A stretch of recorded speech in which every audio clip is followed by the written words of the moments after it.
speaking with Joe Sitch, Co-Chief Investment Officer at the Victor Smorgon Group. First off, Joe, thank you very much for participating in the Inside Networks Alternative Symposium at Cape Schanck. James, thanks for having me. It's a great pleasure. First off, Joe, there's plenty of compelling narratives around, a lot of information, a lot of really interesting stories, but how do you drill deeper and actually identify themes that are investable?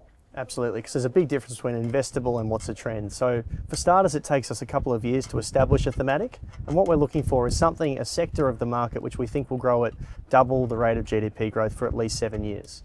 From there, we want to make sure that we look up and down the supply chain to understand, is there a relationship between the revenue growth of the sector and the earnings growth of the businesses within it. There are sectors like the solar industry where they've had tremendous growth, but it hasn't translated to earnings. And there's been other sectors like the electrical infrastructure space where there's been slightly slower revenue growth, but much better earnings growth. And that's what we're looking for. And then there's the art of portfolio construction. So how do you express those themes within a single portfolio? So it comes back to what are the drivers of each theme.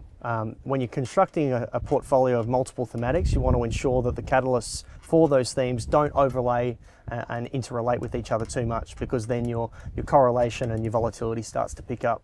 The other thing that we're looking for is ensuring that the businesses that we own within those themes have different drivers within themselves. The additional lens that we then add over on the portfolio level is making sure that we've got sufficient liquidity, but also that some of the themes are more structurally defensive versus some others that are more structurally growth focused. So what market forces would you say are most influential today in shaping the entire opportunity set for thematic investing? Well, we're living through just an enormous amount of change at the minute. For the last 10 years, resource scarcity hasn't been a problem. It is today. Geopolitics didn't matter. They do today, unfortunately.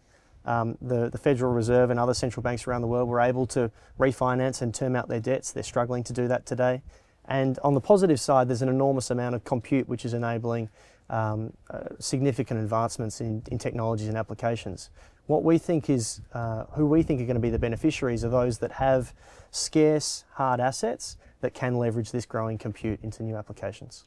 From a risk perspective, what should advisors understand about managing drawdowns and correlations in multi-strategy portfolios? Well, the starting point on volatility is really important, and that drawdown risk, because if you can mitigate it, it allows you to hold longer term views. So if we can base our volatility at a lower level, if we can minimise those drawdowns, it allows us to hold a longer term view in something like decarbonisation, in something like industrial automation. Again, within managing the drawdowns, we like to do it in two ways. First and foremost, every business that we invest in, we like to have significant free cash flow that over the next 3 to 5 years will be significantly more due to its being a good business. And then hopefully, if we're right on the thematic, they will get a further tailwind beyond that. For advisors who are considering taking a thematic approach and looking at thematic strategies, what are the key questions they should ask to ensure alignment with their clients' investment objectives and time horizons and even risk appetites?